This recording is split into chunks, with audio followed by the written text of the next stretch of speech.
तो लवण की हम लोग बात कर रहे थे, तो जैसा मैंने कहा कि सैंधव लवण सबसे जरूरी है, उसमें आपको ध्यान रखना है वृश्य होता है, चक्षुष्य होता है, नेत्रों के लिए भी अच्छा है। बाकी लवण में इन जनरल हम विमान स्थान में जाके देखेंगे कि लंबे समय प्रयोग नहीं करना चाहिए, अच्छा नहीं कहा गया। ठीक है। लेकिन सैंधव लवण जो है वो चक्षुष्य भी है और वृश्य भी है, ये बात ध्यान रखनी है। एक आपको बताया सोवर्चल में उद्गार शोधी, कि शुद्ध उद्गार आती है उसके सेवन से। विड नमक में आपने देखा विड यानी मल, तो मल अनुलोमन इस तरह से याद कर सकते हो, तो ऊर्ध्व और अधोवात का अनुलोमन करने वाला। बाकी कोई खास है नहीं। क्षार के बाद ये पर्याय लिखे हुए हैं दोबारा से एक बार यहाँ लवण के, तो वो देखोगे आप। सैंधव लवण के पर्याय क्या क्या है? शीत शिव, इसको चाहो तो याद कर सकते हो, शीत शिव जरूरी पर्याय है। सिंधुज, है ना, क्योंकि सिंधु प्रांत से प्राप्त होता है पाकिस्तान में जो है, तो वहां से, तो शीत शिव और सिंधुज पर्याय है। बाकी औद्भिद लवण के पाशु या खनिज लवण, विड लवण, इसके पर्याय देख सकते हो, पाक्य, एक ये द्रविड़, दो पर्याय। ठीक है। सोवरचल, रुचक, मंथपाक, सोचर, सामुद्र लवण, इसके पर्याय देख लोगे, अक्षीव, वशिर। ठीक है, दो देख लेना। मैं इसको ऐसे याद रखता था कि कहते हैं ना कि समुंदर सी आंखों से मुझे वश में कर लिया किसी ने, इस तरह से, तो उस तरह याद कर सकते हो, समुंदर सी आंखें यानी अक्षीव, वश में कर लिया, वशिर, तो याद हो जाएगा। सामुद्र लवण, अक्षीव और वशिर। यवशार, पाक्य, क्षार, यावशुक और यवग्रज, ये पाक्य बहुत जरूरी है, पर्याय पूछा जाता है कौन से क्षार का है, तो यवशार का। स्वर्जिका का क्षार, सुवर्चक, गुल्म शूलनाशक, कोई खास बात नहीं। अगेन एक बार देख लो क्या याद करना है। सैंधव लवण, शीत शिव, संतोष, दो पर्याय। विड लवण को पाक्य कहते हैं, पाक्य यवशार का पर्याय भी है, वो पूछा जाता है, यवशार वाला। बाकी सामुद्र लवण, अक्षीव और वशिर। और मन करे लवणोदधि संभव, ये भी देख सकते हो। ठीक है, नेक्स्ट चलेंगे। कह रहे हैं शुक धान्य, क्षमा, शमी धान्य, समातीतम प्रशस्यते, पुराणम प्रायशो रूक्षम प्रायण अभिनवम गुरु। तो कह रहे हैं शुक धान्य हो चाहे शमी धान्य हो, ये पुराण होने के बाद श्रेष्ठ माने जाते हैं। तो जनरली हम देखते हैं कि चीजें एक वर्ष के बाद, ये जो है धान्य, चाहे शुक धान्य हो चाहे शमी धान्य, इनको प्रयोग किया जाता है। क्लियर? तो ये याद रखोगे। तो कह रहे हैं कि एक वर्ष के अंदर वाले जो होते हैं वो पचने में गुरु होते हैं, मतलब भारी होता है। प्रीणम सर्वभूता नाम हृदय मांस रसम परम, मांस रस के लिखा हुआ है कि ये प्रीणन करने वाला है। ठीक है, प्रीणन का मतलब होता है कि जैसे संतृप्त करने वाला समझ लो। ठीक है, प्लस हृदय होता है, ये याद रखना, हृदय मांस रसोपरम, ये भी याद रखेंगे। नेक्स्ट आती है बेटा अनुपान। तो अनुपान पहली बात तो ये कि कैसा होता है। तो देखो, आप जो भी चीजें चाहते हो कि आपके शरीर के लिए अच्छी हो, उनमें एक प्रॉपर्टी जरूर होनी चाहिए कि आपके शरीर की धातुओं के गुणों के अनुरूप हो, मतलब धातुओं को बढ़ाने वाली चीजें होनी चाहिए। तो कोई भी चीज इसका अपवाद नहीं होगी, चाहे वो अनुपान हो, चाहे भोजन हो, चाहे आपका विहार हो। क्लियर? तो यहां भी लिखा है कि धातुओं के गुणों के विरोधी नहीं होना चाहिए, तो ये एक जरूरी बात है अनुपान की। दूसरा कह रहे हैं आहार गुणे पानम विपरीतम, आहार के गुणों के विपरीत हो। इसका मतलब ये है ना, ऐसा नहीं समझना है कि आहार जो आपने किया उसके एंटी है, उसको नष्ट कर देने वाला एकदम, ये मतलब नहीं है। यह मतलब है कि आहार है, मान लो कि वो पचने में भारी है, तो आप ऐसा अनुपान लोगे जो उसको आसानी से पचा दे। बात समझ में आ रही है? किस सेंस में बोला गया है? तो इस सेंस में बोला गया है कि जैसा आप आहार ले रहे हो, तो उसकी प्रोसेसिंग अच्छे से हो जाए। मतलब ये नहीं है कि उसके गुणों को नष्ट कर दे, ऐसा अनुपान हो। लिखा हुआ शब्द जरूर ऐसा है कि आहार गुणे पानम विपरीतम तदिश्यते, विपरीत होना चाहिए। तो शब्द इस तरह से है, कोई मतलब पूछे कभी प्रैक्टिकल के अंदर, तो ये मत कह देना जो मैंने कहा अभी आपको। ठीक है, सही एक्सप्लेनेशन दोगे कि भाई अनुपान ऐसा होना चाहिए जो खाया जा रहा है उसको जल्दी पचाए, उसके गुणों को जल्दी शरीर में पहुंचाए, इस तरह से बना के बोलोगे। बाकी धातुओं के गुणों के विरोधी ना हो। तो आहार विपरीत गुण वाला होता है अनुपान, और धातुओं का विरोधी नहीं होता है। कुछ अनुपान दिए हैं यहाँ पे। कृष व्यक्ति को आपको बताया होगा, सुरा का अनुपान श्रेष्ठ माना जाता है कृष के लिए। स्थूल के लिए मधुदक, शहद, यानी मधु जो होता है उसका पानी, शहद पतला करने का काम करता है ना, इसलिए। जो मध्य मास का अभ्यासी है उसे मध्य ही चाहिए। देखा भी होगा कि अल्कोहल लेने वाले हैं या नॉनवेज लेने वाले हैं, उन्हें आप दुनिया की सबसे अच्छी चीज खिला दो, उनको आप अमृत दे दो, है ना, लेकिन वो कहेंगे कुछ मजा नहीं आया। जब तक मध्य वालों को मध्य नहीं मिले या नॉनवेज वाले को नॉनवेज ना मिले, तो उनको वही चाहिए, तो उनको वही देना है। कह रहे भाई तुम्हारे साथ नहीं कॉम्प्रोमाइज करेंगे ये लोग। अनिद्रा और शोक में मध्य, हाँ, गम भुलाने के लोग पीते हैं तो वही शोक में, तो मध्य। और अनिद्रा, नींद नहीं आ रही। पैतृक रोगों में मधुर शीतल, कफज रोगों में रुक्ष शोषण। तो एक नजर डाल लेना, कुछ खास ऐसा है नहीं जो पूछा जाए आपसे क्रश वाला, लेकिन लोग अक्सर पूछ लेते हैं क्रश के लिए अनुपान क्या है। तो सुरा का नाम लिखा हो, सुरा नहीं होता कई बार प्रसन्ना लिख के दे देते हैं, तो प्रसन्ना लगा देना। बात समझ में आ रही है ना, तो अल्कोहल कुल मिला के वो है। अनुपानम तर्पयति, प्रीण्यति, ऊर्जयति, भृंग्यति, भुक्तम, अवसाद्यति। तो ये सारे अनुपान के गुण हैं। अनुपान तर्पण करता है, प्रीणन करता है, ऊर्जा देता है, भ्रंगण करता है, और जो खाया गया है उसको जल्दी से आगे बढ़ाने का काम करता है, अवसाद्यति, और जल्दी से आगे बढ़ता रहेगा, प्रोसेसिंग होती रहेगी। अन्न के संघात को तोड़ने का काम करता है, मतलब उसको मोलिक्यूल्स में तोड़ देता है। ठीक है, तो ये अनुपान सेवन के लाभ है। ये श्लोक लिखा है, अनुपानम हितम युक्तम तरपत्याशु मानवम सुखम पचती चा आहारम आयुष्य चा बलाय चा। कि अनुपान युक्ति पूर्वक ठीक से प्रयोग किया जाए तो तर्पण करता है जल्दी ही, सुखपूर्वक पचता है, और आयु को बल देने वाला है।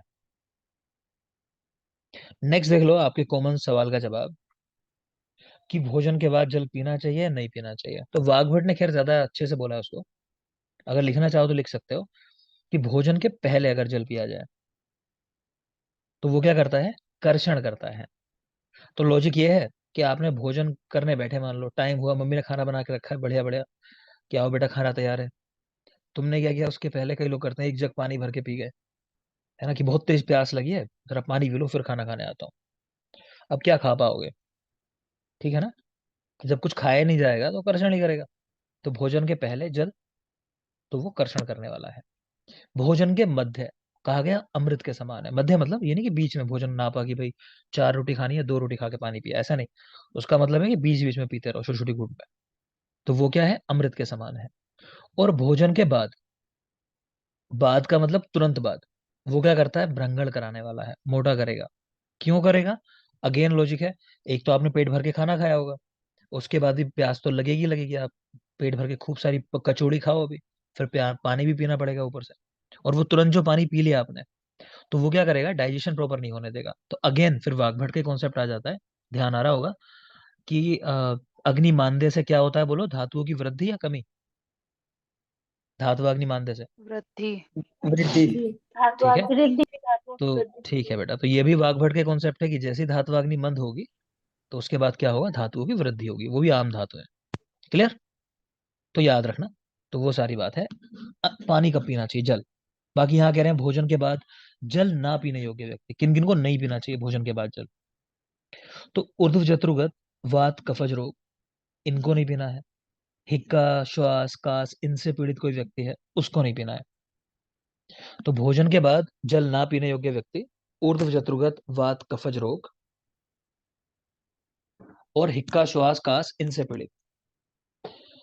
नेक्स्ट है अनपान विषय कुल कितने परीक्षा भाव है, कितनी चीजों की परीक्षा करनी चाहिए। तो अनपान विषयक कुल 9 परीक्षा भाव है। नंबर बिल्कुल याद रखोगे, नंबर याद रखना है। अनपान विषयक 9 परीक्षा भाव। तो इसमें नाम लिखे हुए हैं, आपका मन हो रहा हो अगर पढ़ने का, एक बार पढ़ के देखना चाहते हो क्या 9 चीजें हैं, यहाँ देख लोगे। 9 चीजों के नाम लिखे हैं।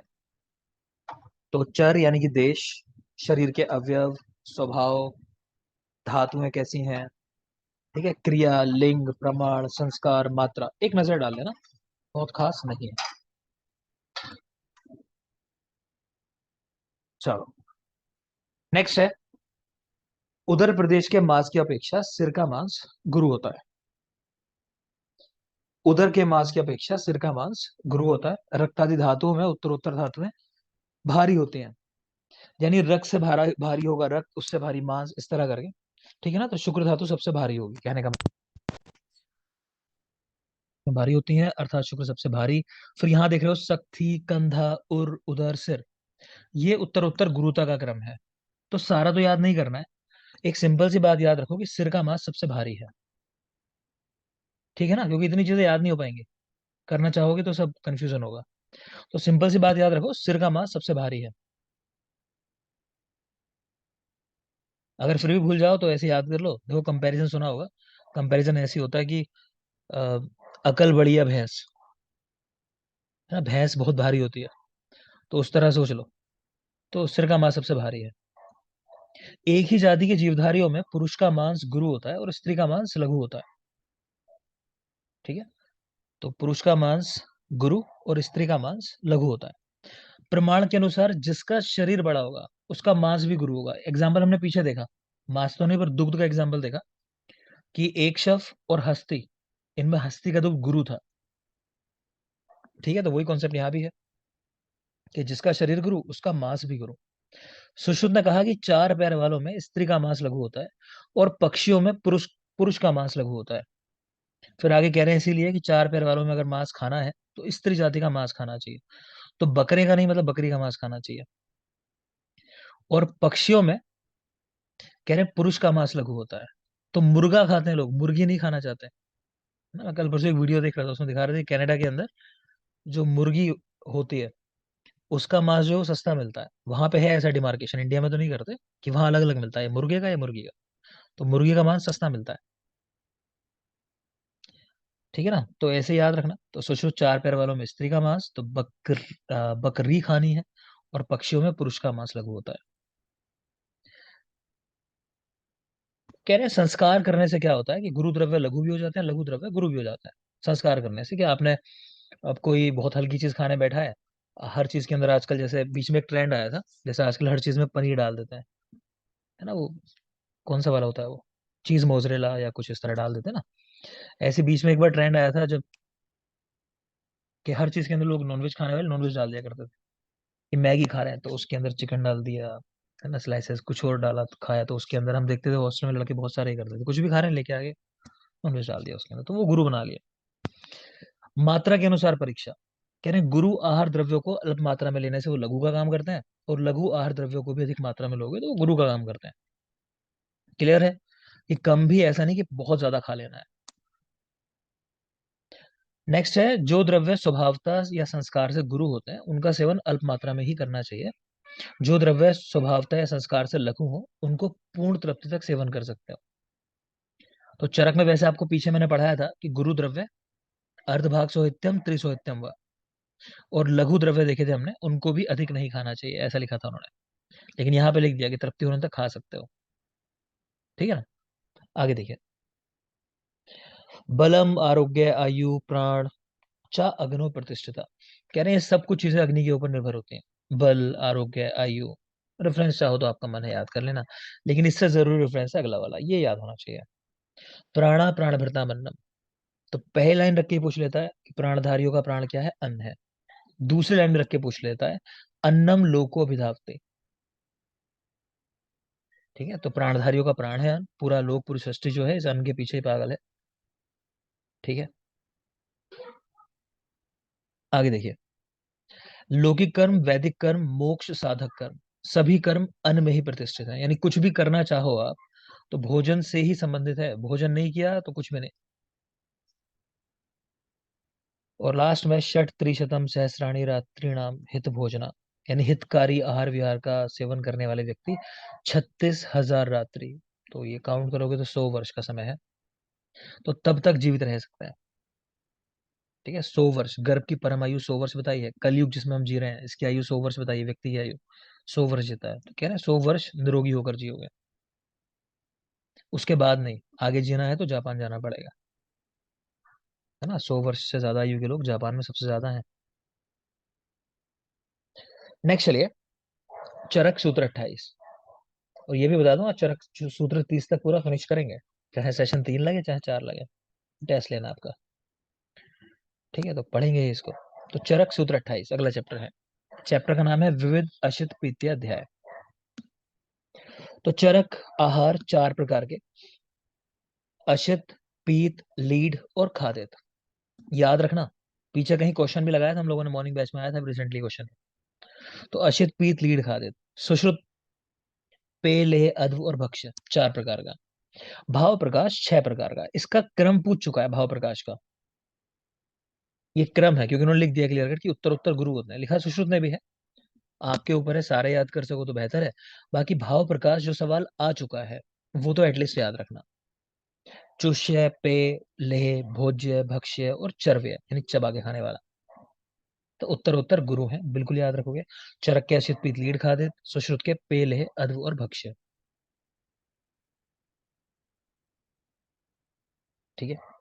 मैं सुश्रुत के इस तरह याद रखता था कि भाई पेय ले लो, आधा भक्षण करने के, आधा खा लो पहले, तो फिर उसके बाद पानी पी लो। हमने देखा था ना पीछे कि पानी कब पीना चाहिए, बीच बीच में, कि ऐसा पीने से अमृत के समान है। तो मैं उसी तरह इसको याद रखता हूँ कि भाई पे ले, है ना, पे ले ले मतलब कब, आधा भक्षण करके, आधा खाने के बाद। तो ऐसे याद रख सकते हैं इसको। आगे देखिए, अन्न के गुण क्या होते हैं। शरीरम उपचय, बल वर्ण सुख आयु देने वाला, शरीर का उपचय कराने वाला, बल वर्ण सुख आयु देने वाला। अगला श्लोक बहुत बहुत जरूरी है। धातवो ही धात्वा आहारा प्रकृतिम अनुवर्तन्ते, बेटा बहुत जरूरी है। पूछता है, सीधा हिंदी रख के पूछ लेता है कि धातुओं का आहार क्या है। ऑप्शन देगा पहले ही अन्य धातुएं। इसे हम लोग बिल्कुल अंडर एस्टिमेट कर देंगे, ये तो हो ही नहीं सकता। वो वही आंसर है। ठीक है, तो वो जो एक श्लोक आप लोग देखते होगे, कभी पढ़ा होगा, रसाद रक्तम ततो मासम मासान मेद, है ना, कि रस से रक्त, रक्त से मांस, मांस से मेद बनता है। तो वो यहीं से है कि क्या होता है कि अगली धातु पहले वाली धातु को खा के मतलब अपना पोषण लेती है। क्लियर।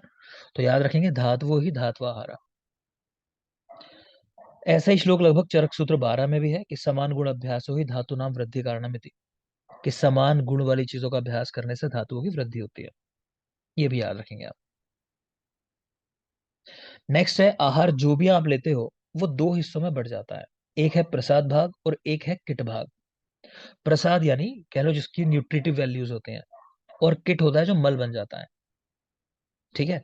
अब इसमें जरूरी बात है, बाकी मल तो पहचान लोगे, चलो स्वेद मूत्र पुरीश, लेकिन ये दोष जो है वात पित्त कफ, इनको भी किट भाग में ही रखा गया है, ध्यान रखना, सवाल पूछ चुका है। तो वात पित्त कफ दोष जो है उनको कहीं आप प्रसाद भाग में मत लगा देना, वो भी किट भाग से ही है। और प्रसाद भाग से बाकी सब कुछ जो भी अच्छा है, धातुएं हैं, पंचेंद्रिय द्रव्य, शारीरिक संधियां, इच्छा, सब।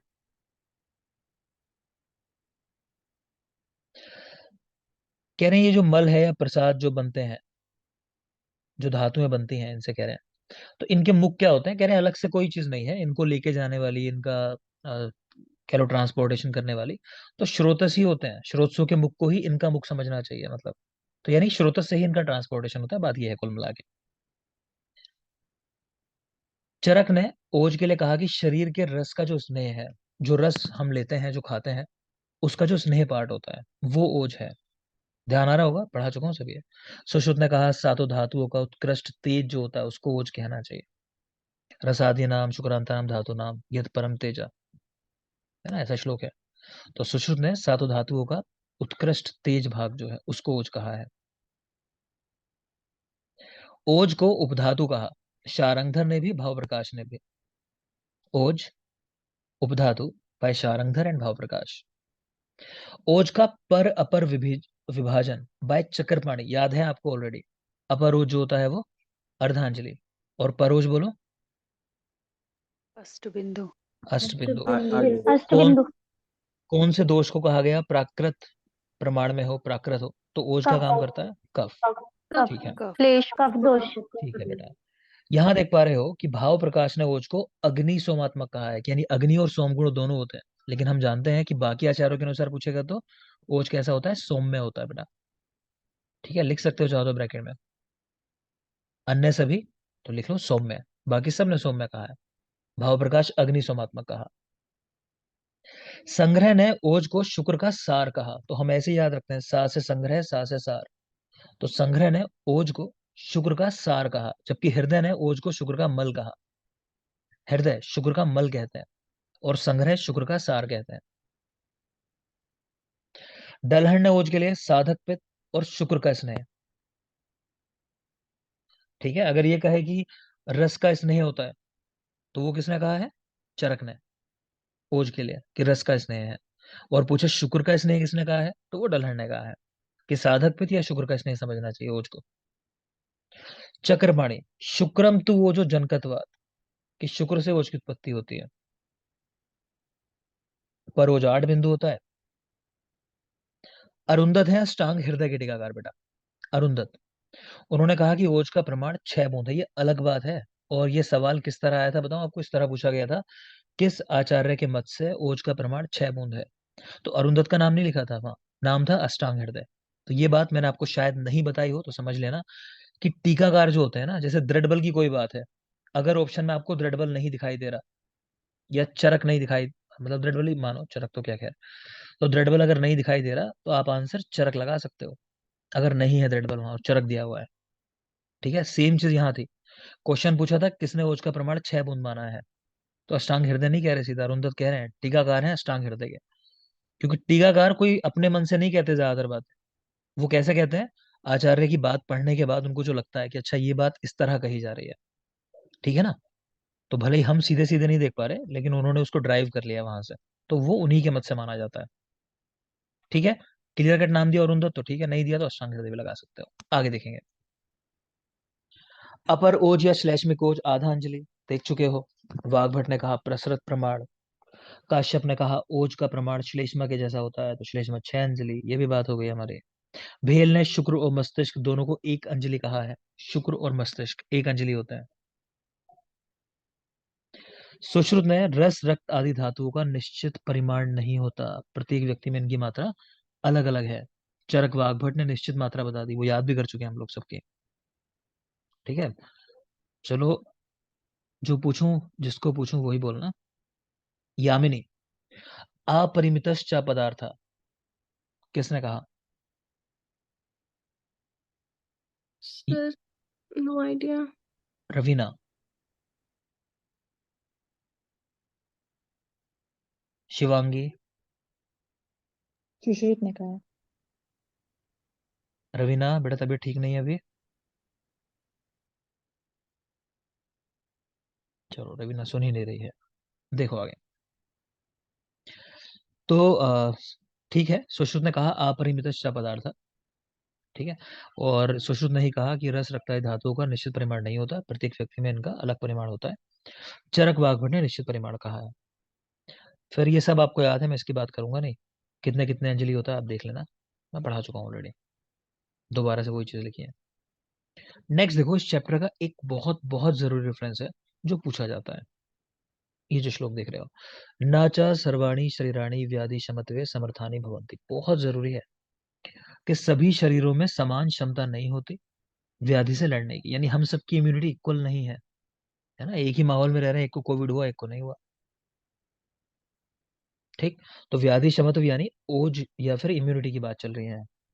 तो ये आपको ध्यान रखना है किस चैप्टर के अंदर ये बात आई है। ठीक है, 28 नंबर चैप्टर के अंदर।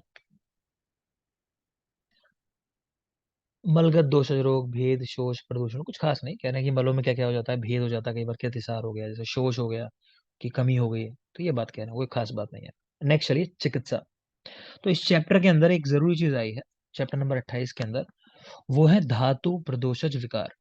जैसे कुछ विकार हैं उनको हम स्पेशली उन धातुओं के साथ ही रिलेट करते हैं।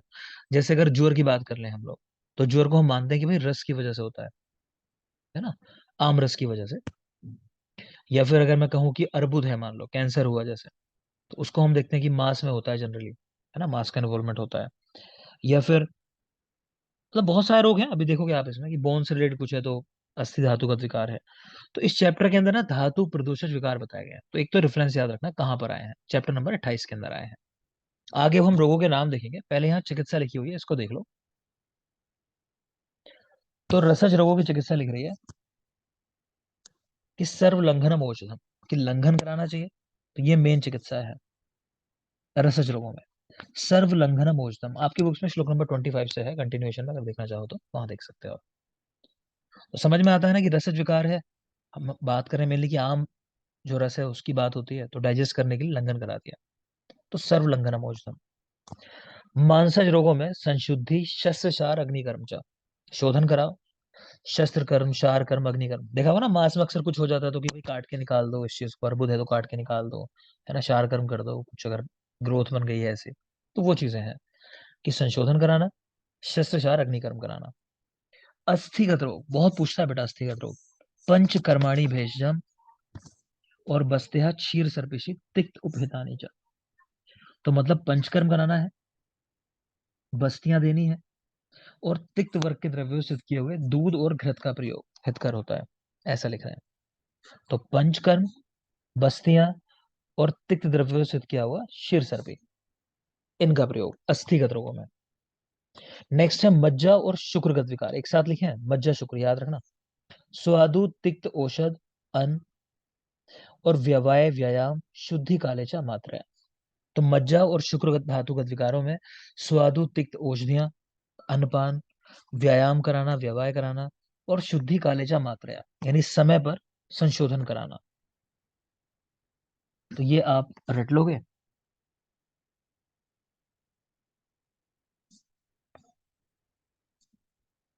ठीक है, एक मिनट बेटा देख लूं कुछ रह गया है क्या इसमें।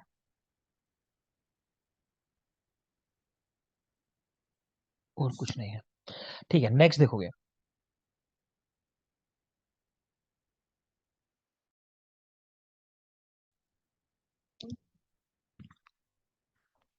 तो बेटा नेक्स्ट है, आपके इस टेस्ट में सवाल भी आया था कि दोषों के कोष से शाखा में गमन का इनमें से कौन सा कारण है, ऐसा कुछ सवाल मैंने पूछा था। तो ऑप्शन क्या लगाया था हमने, मैं ये पूछा था दोषों के शाखा से कोष में जाने का कारण। तो उनमें था वृद्धि, ये ऑप्शन था वहाँ। ठीक है, तो देख लो यहाँ उसका जवाब है। तो पहला तो है दोषों के कोष से शाखा में गमन का कारण। इसका मतलब क्या है, मतलब यह है कि रोग बढ़ जाने का कारण, कि दोष पहले कोष्ठ के अंदर थे, आपने उनका ट्रीटमेंट नहीं किया। जैसे आप वमन या विरेचन करा सकते थे, या आप लंघन करा सकते थे, डाइजेशन करा सकते थे, दीपन पाचन कुछ भी करा सकते थे, आपने नहीं किया। अब क्या हुआ, रोग ज्यादा बढ़ गया। तो वो कहाँ पहुंच गया, शाखाओं में। और शाखा का मतलब हाथ पैर में नहीं है, मैं फिर बता रहा हूँ, शाखा का मतलब है शरीर की जो धातुएं होती हैं, कि रस रक्त मांस मेद अस्थि मज्जा शुक्र, वहां तक। और जितना आगे तक शाखाओं तक कोई रोग पहुंच जाता है, उसको ट्रीट करना उतना ही मुश्किल होता है। और इवन जब आप ट्रीट उसको करते हो ना, शाखागत कोई दोष है, उसको आप ठीक करना चाहते हो, तो आपको वापस पहले कोष्ठ में ही लाना पड़ेगा। फिर कोष्ठ में फिर वही चीजें कराओगे कि वमन या विरेचन करा दोगे, तब उनको बाहर निकालोगे। तो बात समझ में आ गई। तो दोनों चीजें बता दी इन्होंने, कि किस तरह से दोष कोष्ठ से शाखा में चले जाते हैं, यानी कैसे बीमारी बढ़ जाती है, और किस तरह से कोष्ठ में वापस आ जाते हैं शाखाओं में से। ठीक है, तो दोषों के कोष से शाखा में जाने के चार कारण बताए गए, आपको याद होने चाहिए। कि व्यायाम कर लिया, जैसे लोग कहते हैं ना कि आराम करो, डॉक्टर क्या करता है, आप डॉक्टर, आप मेडिकल जब किसी का फिटनेस दोगे ना, मेडिकल दोगे, तो आदमी आएंगे पहले यही बोलेंगे, खासकर सरकारी कर्मचारी, कि सर प्लीज इस पे एक दिन का रेस्ट लिख दीजिए। आपने वर्बली कह दिया ना, मानेगा नहीं, कहेगा, सर प्लीज लिख दीजिए ना इस पे कि एक दिन का 3 दिन का, क्यों, रेस्ट जरूरी होता है। ठीक है, खासकर वायरल डिजीज होती है, हम लोग क्या कहते हैं, आराम करो ना, एक्सरसाइज वगैरह नहीं करनी। तो व्यायाम कर लिया, तो ये नुकसानदायक है। फिर उष्ण तीक्ष्ण द्रव्यों का सेवन कर लिया। ठीक है, बीमारी में क्या कहते हैं कि भाई ऐसी चीजें लो कि ना तो बहुत अधिक उष्ण हो, ना बहुत तीक्ष्ण हो, एकदम से धातुओं को विचलित करने हो, इस तरह की चीजें ना हो। यहाँ उष्ण तीक्ष्ण का मतलब वो है ज्यादा स्पाइसी, उस तरह की चीजों से मतलब है। अहितस्य अनवचरणात्, कि जो भी चीजें अहितकारी हैं बीमारी में, उनका सेवन नहीं करना है। और द्रुतवान मारुतस्य च, एक कह रहे हैं कि आपने वायु के ऊपर ध्यान नहीं दिया, वायु बढ़ गई और बढ़ने के बाद उसने दोषों को ले जाके आगे स्थापित कर दिया। तो ये चार कारण है, व्यायाम, उष्ण तीक्ष्ण द्रव्यों का सेवन, अहित द्रव्यों का सेवन, और द्रुत मारुत, यानी तेजी से चलने वाली वायु। तो याद रखोगे ये दोष को कोष से शाखा में ले जाते हैं। नंबर याद रखना, चार, सवाल नंबर पे आता है ज्यादा। नेक्स्ट है दोषों के शाखा से कोष में गमन का कारण, तो वो है 5।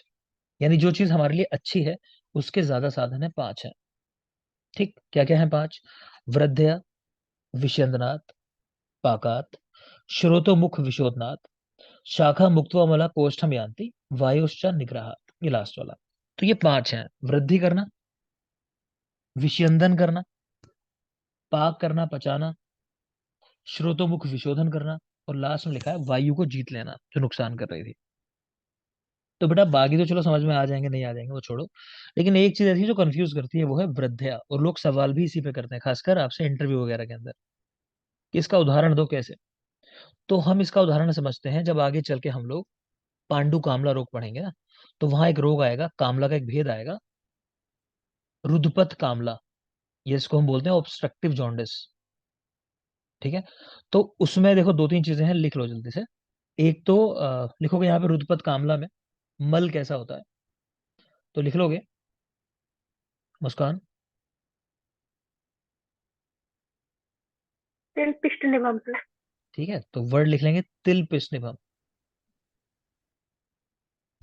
तिल पिष्ट निभम यानी क्ले जैसा होता है, तो क्ले ही वर्ड आया मॉडर्न के अंदर। क्ले जो होती है ना, कीचड़ चिकनी मिट्टी वाली जो होती है, वो ऐसी बनती है जैसे पिसे हुए तिल होते हैं। तो एक तो ये सवाल जरूरी है, रुद्रपद कामला। ठीक। उसमें चिकित्सा क्या करते हैं वो समझ लो पहले। देखो, कलर करने का काम जो होता है वो पित्त का होता है। तो स्टूल हो चाहे यूरिन हो, तो वो कलरलेस नहीं होते, उनका अपना एक कलर होता है ना, स्टूल का भी यूरिन का भी। लेकिन वो कलर आना बंद हो जाए, तो ये मान लेते हैं कि भाई अब क्या हुआ, रुद्रपद कामला हुआ। बाकी लक्षण तो आ ही रहे होंगे जो भी होंगे, लेकिन साथ साथ स्टूल में और यूरिन में कलर आना बंद हो गया, तो कलरलेस हो गए। तो ये माना जाता है कि पित्त के रास्ते को रोक लिया किसने, कफ दोष ने। तो कफ ने रास्ता रोक रखा है पित्त का, तो उसको आगे टाइम नहीं मिल रहा कि वो कलर कर सके, बीमारी बढ़ी हुई है। तो अब चिकित्सा पूछना क्या करें, तो चिकित्सा में कहते हैं कि भाई कफ पित्त को इतना बढ़ा दो, इतना बढ़ा दो कि वो थोड़ा सा जो कफ है जिसने उसका रास्ता रोक रखा है, तो वो मतलब रोक ही ना पाए। बात समझ रहे हो ना? कि मान लो आप मिट्टी की दीवार बना के आप सोचो कि भाई ठीक है, कोई 2 लीटर पानी फेंक के मारेगा, रोक लूंगा। लेकिन आप सोचो कि कहीं बांध बना दोगे नदी के ऊपर, वही मिट्टी की पतली सी दीवार बना के रोक लोगे पानी, तो नहीं रुकेगा ना। तो वही कह रहे हैं कि प्रेशर इतना ज्यादा कर दो उसका, पित्त का इतना ज्यादा पित्त बढ़ा दो कि वो उस कफ को मार्ग से हटा दे, प्रेशर की वजह से। ठीक है। तो ये उदाहरण है कि कैसे दोष को बढ़ा के भी आप बॉडी की हेल्प कर रहे हो। लग रहा है ऐसा कि नुकसान पहुंचा रहे हो, कि आप दोष को बढ़ा रहे हो उल्टा। मेरी बात समझ में आई? कि वो पित्त इतना बढ़ जाएगा कि रास्ते में जो कफ है उसको हटा देगा, और फिर दोबारा से कलर करने लगेगा, यानी दोबारा से स्टूल में यूरिन में कलर दिखाई देने लगेगा उसका नेचुरल। क्लियर? तो वृद्ध्या विषंदनात् पाकात् श्रोतोमुख विशोधनात् और वायोश्चा निग्रहात्, ये 5 कारण हैं दोषों के शाखा से कोष्ठ में गमन के। तो चैप्टर लगभग एंड पे है अभी ये। धातु प्रदूषित विकार देखना है बस आगे। नेक्स्ट देख रहे हो, एक श्लोक और लिखा है, आप ऑलरेडी शायद देख चुके हो, सुखार्ता सर्वभूतानां मता सर्व प्रवृत्तियां। कि जीवधारियों की जो भी क्रियाएं होती हैं सभी की, वो किस लिए होती है, कि सुख मिल सके। ठीक है। लेकिन क्या बता दिया, क्या ध्यान रखना है, वो करना है जो अपने धर्म के विरोधी ना हो। और कितने बताए गए हैं वृत्ति के उपाय जो धर्म के विरोधी नहीं है? बोलो, कौन बोलेगा? चार। 4। नंबर तो याद रखो एटलीस्ट। ठीक है, 4 बताए गए हैं धर्म के विरोधी जो नहीं होते काम। कृषि कृषि पशुपालन राज सेवा वाणिज्य, ये सब है ना। तो कह रहे हैं कि कुछ लोग क्या करते हैं, वो करते हैं जो प्रिय लगता है उनको, रज और मोह से आवृत होके। कि प्रिय क्या है, क्लास छोड़ देते हैं ना आज, कल कर लेंगे क्लास। सुबह उठते नहीं, आँख खुल गई 5:30 बजे, नहीं उठ रहे आज। तो ये क्या है, जो प्रिय है फिलहाल अभी। अभी सुख दिखाई दे गया, आरएवी निकल गया, आरएवी ले लो, है ना। एमडी चला गया उसके चक्कर में, वहां पहुंचे वो गुरुजी ऐसे मिल गए, गुरुजी कह रहे हैं कि मैं खाना भी नहीं खाने दूंगा तुम्हें। ठीक है, तो ये क्या है, तत्कालिक सुख है, अभी अभी के, आगे के लिए कष्टकारी है। है ना, तो मुस्कान नहीं पड़ रही है सुख के अंदर, छोड़ रही है वो। खैर, वापस आ जाओ। तो परीक्षक मनुष्यों के 9 गुण बताए गए हैं। परीक्षक के भी 9 गुण हैं, टीचर की परीक्षा करने की बात आई है। ठीक है। तो मुस्कान एडमिशन तो नहीं ले रही हो आरएवी में? एक बार एक काम करो, गुरुजी को नहीं किसी सर, को, वो नहीं हाँ, करूंगी। किसी एक गुरुजी को फोन करके पूछो कि सर वो 9 परीक्षाएं हैं, वो करनी है, सोच रही हूँ कि ले लूँ, आपको अपना गाइड चुन लूँ। तो 9 परीक्षाएं हैं, तो 9 सवाल जो है उन पे ये दाग दो। श्लोक नंबर बता दे रहा हूँ तुमको, श्लोक नंबर 38 है। तो एक तो कि शास्त्र का अभ्यास किया नहीं किया, कई चीजें हैं इसमें, श्रोत बुद्धि स्मृति उनकी चेक कर लो, दाक्षता, ठीक है, अहित का सेवन तो नहीं करते हैं, वाणी अच्छी है नहीं है, तो कई सारी चीजें हैं। तो फिर देखेंगे क्या होगा। ठीक है, नेक्स्ट लिखा है देहो आहार संभवा। देह जो है आहार की वजह से, ये बात पीछे भी हुई थी। ठीक है, देहो आहार संभवा, इसका भी रेफरेंस याद कर लेना। तो बेटा इस चैप्टर के अंदर, ठीक है, तो यही वाला एक रेफरेंस है, और एक आपको बताया धातवो ही धात्वाहारा, वो वाला भी याद रखोगे। और एक बताया नाचा सर्वाणी शरीराणी व्याधि सम्मत समर्थानी भवन्ति। ये 3 रेफरेंस है, मैं सारे कहता नहीं हूँ याद करने को, इन 3 पे थोड़ा सा फोकस कर लेना। ठीक है। पिछले चैप्टर में जो था, वहां भी आहार के बारे में श्लोक थे कि लोकम अन्नम अभिधावति करके वो जो श्लोक थे, उसको भी देख लेना। ये दोनों कंफ्यूज करेंगे आपको, क्योंकि यहाँ भी आहार की बात हुई है, उसमें भी आहार की बात हुई है। अन्न मतलब अन्न शब्द आया वहां। ठीक है, तो पहचान लेना, अन्न वाला श्लोक जो है वो 27 चैप्टर का है, और 28 चैप्टर का जो है यहाँ पे आहार वाला श्लोक है। आगे देखो, कह रहे कभी कभी ऐसे रोग मिलेंगे तुमको, यत्तु रोग समुत्थानम अशक्यम ही किंचित। कभी कभी ऐसे रोग मिलेंगे तुम शक्य नहीं होगे, तुम कर नहीं पाओगे ठीक उनको। तुमको लगेगा है क्या, सिंपल सा फीवर है, मगर तुम नहीं कर पा रहे ठीक। तो कह रहे हैं परिहर्तु ना तत्प्राप्य शोचितव्यम मनीषी भी। ऐसे रोगी को प्राप्त करने पे व्यक्ति को शोक में नहीं जाना चाहिए, ज्यादा विचार नहीं करना चाहिए, ऐसा भी होता है, ये कहना चाह रहे हैं। ठीक है, ऐसे रोग मिलेंगे प्रैक्टिकली कि आप ठीक नहीं कर पाओगे। तो अपनी एटलीस्ट इंटरव्यू टाइम पे ऐसे श्लोक काम में आते हैं, तो याद रख सकते हो कहाँ बताया गया है ऐसा। तो चैप्टर का लास्ट श्लोक है 44। अब देखेंगे धातुगत विकार, जो हमने नहीं पढ़े अभी तक। बल्कि एक काम करो, मीटिंग का टाइम इसका भी फिनिश हो रहा है, तो एक ब्रेक लेंगे। चैप्टर 29 में कुछ है ही नहीं, देखो इतना सा है, बस फिनिश हो जाएगा। बस लास्ट है फिर चैप्टर 30। तो ब्रेक के बाद मतलब 15-20 मिनट के अंदर शायद कंप्लीट हो जाएगा, कुछ बचा नहीं है खास। ठीक है, तो छोटा सा ब्रेक हो लेंगे, 10 मिनट का, वापस आएंगे, कंटिन्यू करेंगे धातु प्रदूषण विकार बाकी चीजें। Thank you.